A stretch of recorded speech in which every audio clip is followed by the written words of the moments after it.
وہ پتھر جس کے لیے نادر شاہ نے کہا اگر کوئی طاقتور آدمی ایک ایک پتھر زمین کے چاروں اطراف میں پھینکے اور پانچواں پتھر آسمان کی طرف اور اس سارے حصے کو سونے سے بھر دیا جائے تو بھی اس کی قیمت ادا نہیں کی جا سکتی۔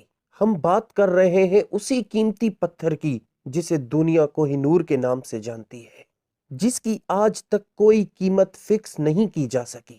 ساؤتھ انڈیا کے کئی حصوں پر سن 1163 سے لے کر 1323 تک ککٹیہ ڈائنیسٹی کی حکومت تھی۔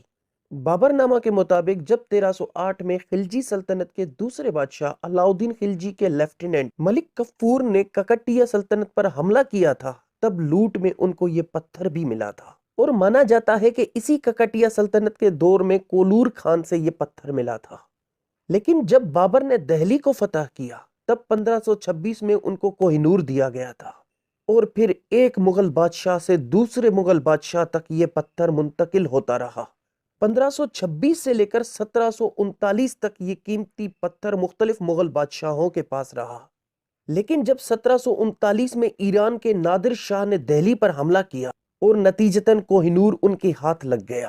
دہلی فتح کرنے کے بعد نادر شاہ سارے خزانے کے ساتھ کوہ نور کو بھی افغانستان کے شہر ہرات لے آیا۔ نادر شاہ کو اپنے ہی ہیڈ گارڈ نے 1747 میں قتل کر دیا تھا، اور پھر ان کا پوتا ان کی جگہ نیا امیر بنا، اور ساتھ میں کوہ نور پتھر کا وارث بھی۔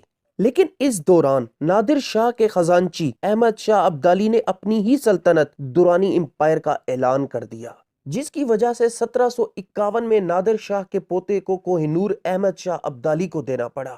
احمد شاہ ابدالی کا پوتا شجاع شاہ درانی اس قیمتی پتھر کو ہاتھ میں پہنا کرتا تھا، لیکن بہت جلد شجاع شاہ درانی کو تخت سے ہٹا دیا گیا، جس کی وجہ سے 1813 میں شجاع شاہ لاہور آ گئے۔ وہاں انہوں نے سکھ امپائر کے راجہ رنجیت سنگھ کے پاس پناہ لی۔ رنجیت سنگھ نے جب وہ قیمتی پتھر شجاع شاہ کے ہاتھ میں دیکھا تو اپنی مدد کے عوض وہ پتھر مانگا۔ پھر شجاع شاہ نے وہ پتھر رنجیت سنگھ کو دے دیا۔ رنجیت سنگھ نے 2 دنوں تک اپنے ماہرین سے اس پتھر کو چیک کروایا اور کہا کہ اس کی قیمت بھی بتائی جائے، لیکن ماہرین نے اس پتھر کوہ نور کو انمول اور پرائس لیس بتایا۔ یہ سن کر رنجیت سنگھ نے اس انمول پتھر کو اپنے تربان میں لگوا لیا تھا، لیکن رنجیت سنگھ کو پتھر چوری ہونے کا ڈر تھا، اس لیے وہ اس پتھر کو امرتسر کے قلعے گوبند گڑھ میں چھپا کر رکھتا تھا۔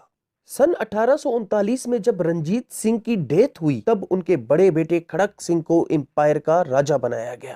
رنجیت سنگھ کے مرنے کے ساتھ ہی ایک مسئلہ کھڑا ہو گیا۔ اس وقت کے برہمنوں کے ہیٹ گوپند رام نے کہا راجہ رنجیت سنگھ یہ پتھر اور باقی قیمتی ہیرے موتی جگناتھ مندر میں دینا چاہتے تھے، لیکن خزانچی بیلی رام کا کہنا تھا کہ یہ حکومت کی پراپرٹی ہے نہ کہ راجہ کی ذاتی، اس لیے کوہ نور اور باقی ہیرے موتی نئے راجہ کھڑک سنگھ کو ملنے چاہیے، اور بعد میں یہ فیصلہ کر کے کوہ نور اور باقی ہیرے موتی قومی خزانے میں چھپائے گئے۔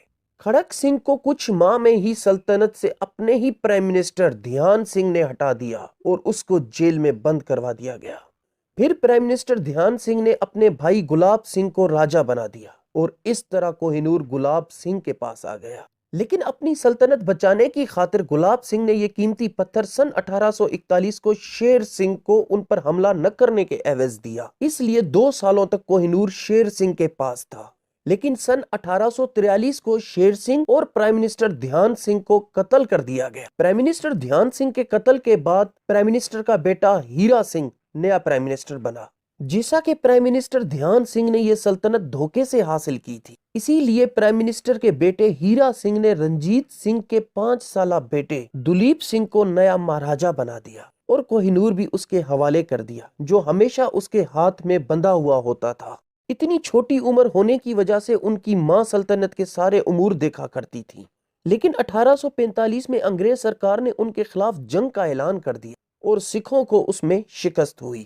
پھر ان کی ماں کو ہٹا کر سارا نظام ایک کونسل کے حوالے کر دیا گیا، اور سن 1849 میں پنجاب کو ایسٹ انڈیا کمپنی کے کنٹرول میں لیا گیا۔ تب لاہور کا آخری معاہدہ طے پایا، جس میں معاہدے کے تحت دلیپ سنگھ نے Koh Noor East India company کے حوالے کر دیا، جو جولائی 1850 میں کوئین وکٹوریہ کو دیا گیا، جو آج بھی برطانیہ کی ملکہ کے تاج میں لگا ہوا ہے۔